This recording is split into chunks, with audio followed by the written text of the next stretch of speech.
Hey, you guys keep an eye on the Wallabies squad this week. What do you make of it? Yeah, I like the balance. I think it's, there's a lot of experience there. You got Simmons around that, he's made 100 tests. I think Hooper's 99, Slipper 96. Then there's the guys like Hodge and Haylett Petty around that 50 mark, O'Connor. There's a good depth of experience, a lot of youth, but a lot of that youth has been picked on form.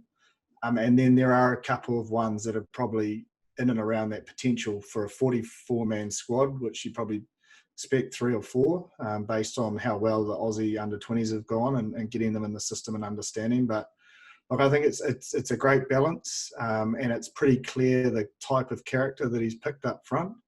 It's no Miss Charlie's sort of roll up your sleeves with there's some guys there with a bit of skill set and a bit of razzle and, Pete Samu and Valentini, but outside of that, you've got Hennigan, who's covering locks 6, 8. You've got the young fella, Harry Wilson from Queensland Reds, who's just a carry machine, nothing special, but I would compare him to maybe the Alex Bradley of in the Chiefs when Dave Rennie picked him at number 8. He's just a workhorse and he'll work all day. They've got 7s for Africa that are in form. Hooper obviously leads them, but the young Queensland captain, Wright, is in there. So, look, there'll be a lot of hard decisions, but more importantly, they've got probably 4 halfbacks that are playing really well and 4 10s that I think are in form as well. And O'Connor and Tamura have been around a while, but they're really desperate for that 10, which creates competition between 2 senior guys. But Lolesio and Harrison, Lolesio before his injury, I think the jersey was his, the way he played. He was outstanding because of the ability of Tamura and O'Connor to go to 12. But coming back from injury, it might not, they might not rush him in there. But he's the future 10 there. And with someone like Tate McDermott or Jake Gordon, I mean, you'll be able to talk more of that, Bryn, but those 9s are pretty I reckon they're really handy 9s. And that's the key area, isn't it? If you've got your grunt work, guys that will roll the sleeves up with a bit of experience and a bit of, edge with, say, a Samu or someone coming off the bench with a bit of razzle in the second 40 with a good 9 and 10. And I think the guys out wide, Dungunu, new winger from the Reds, he's exceptional, at talent, but speed and will just play what he sees.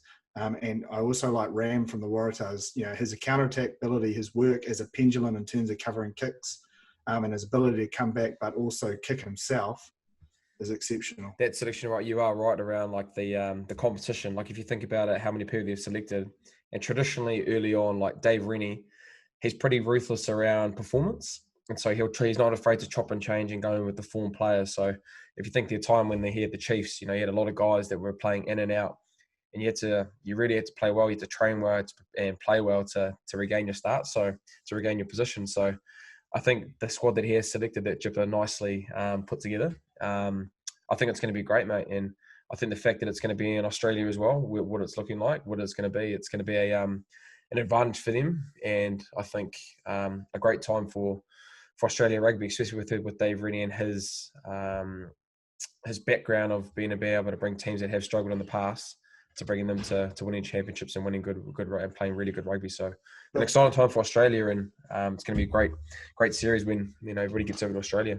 What he gives also is he's so good at, I suppose, the cultural aspect in terms of giving a team an identity and something to play for. And you look at the Chiefs when he went in there and around, and I know it was in correlation with the leaders, but around that Chiefs manner and how that sort of changed the whole dynamic of that club, and where it is now, it's still powerful, and a term that they use. And I think that will be his biggest focus in the first 2 weeks, is the team bonding and creating their identity to work from and work off. And then from there, then they can knuckle down the skill set and the game plans and the structure, but creating that willingness to play for each other and play for something bigger than themselves, for a country of Australia is what they're built on. Will be his number one role and key factor to bring them over here and do something that they haven't done for a long time. His honesty is another thing. When you talk to Dave Rennie, he just says it how it is. We saw it again yesterday when we've discovered that they weren't willing to come over here and play on October 10. you just get what you get with Dave Rennie, and I get the feeling that players really love that about him. Mate, 100%. If you've got a coach that's like that, and you know exactly what you're going to get. I know for me personally, that coach, I love that kind of coaching style because you know where you stand. It doesn't matter if you're playing shit or you're playing well, or you're training good or you're training bad. He's going to tell you right then and there. And I think some coaches can make the mistake of being able to, you know, I guess sugarcoat things and kind of mislead you in a direction of how they speak to you. But mate, for me personally, if you have that kind of leadership style, and I think the Australians need that, and they've got a guy that'll do that really nicely. So I don't know about you, Jip, but I love that kind of coaching style. I think it's really beneficial for you as a player. Well, if I didn't like it, I don't think I'd like myself. So that might be a bit of an issue. But no, look, he is known for being straight up and honest, and I think that's the reason why I suppose he's like that, and he's prepared to do that publicly, is because he backs himself. He believes he's going to get that team to where it needs to be. Not only did he say he's not going to come, but when they asked him a question and said, can they go over there and beat the All Blacks twice? And he was just like, yep. Like, next question, please. Let's go. Yeah. You know, like he's just got complete confidence in his own ability to bring the team around him, not only his coaching staff, but the wider group together to do something. And he thrives off doing something teams haven't done before, you know, and that's will be his big motivator. And, you know, in the past, we've probably seen the mind games affect, you know, Australian coaches a little bit, whereas I just don't think you could play those mind games with someone like his character. He'll just be straight to the point, review himself and his team honestly, and move on to the next game, I'd say. So where does this leave them heading into, well, the possible Bledisloe Cup and a possible rugby championship? Does the Aussie team, coming off the back of an Aussie Super Rugby that appeared to be good for them, with Dave Rennie there and a rejuvenated squad with an average age of 25, does that have them in a position where they honestly can pick up the Bledisloe, or is that a step too far in his first year? Oh, I've just got to look at that North versus South game, and I just look at our own talent pool and ability of our own players and our brand of footy. Yes, it might be a little bit challenging because, you know, whether we get 2 tests here and 2 there, or 1 here and 2 there, you know, a little bit of home advantage. But look, I'd still have confidence in us to do the job this year. But he will build over time towards 2023, and they'll definitely be a strong force.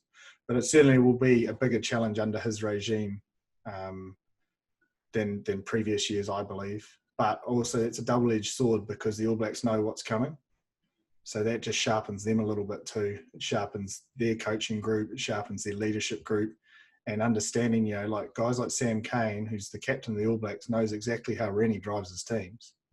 So, you know, like there's benefits, pros and cons for both parties, which, you know, I think it just sets it up for a great competition.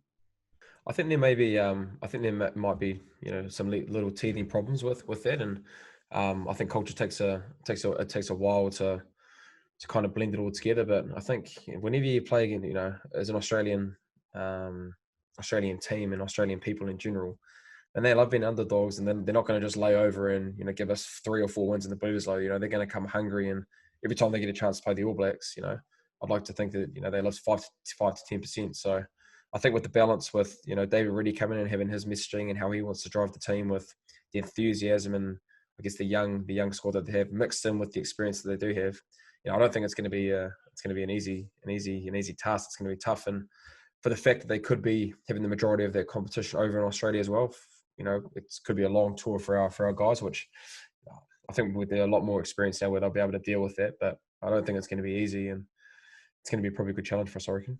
The key is to remember also that it hasn't been all smooth sailing. Like, it's not like we've whitewashed them for 10 years. Like, they've picked up wins here and there. So, you know, that there's players in their group that I think, I would say, you know, privately, he challenged a few of those senior players after the World Cup and said, these are the standards I'm expecting to see from you if you want to get back in the Wallabies jerseys. And I think of the guys that are selected in that squad, you know, have really stood up in their own performance and just nailing down that. So he's already created a lot more hunger, I think, and a lot more realization that you can't take your position for granted.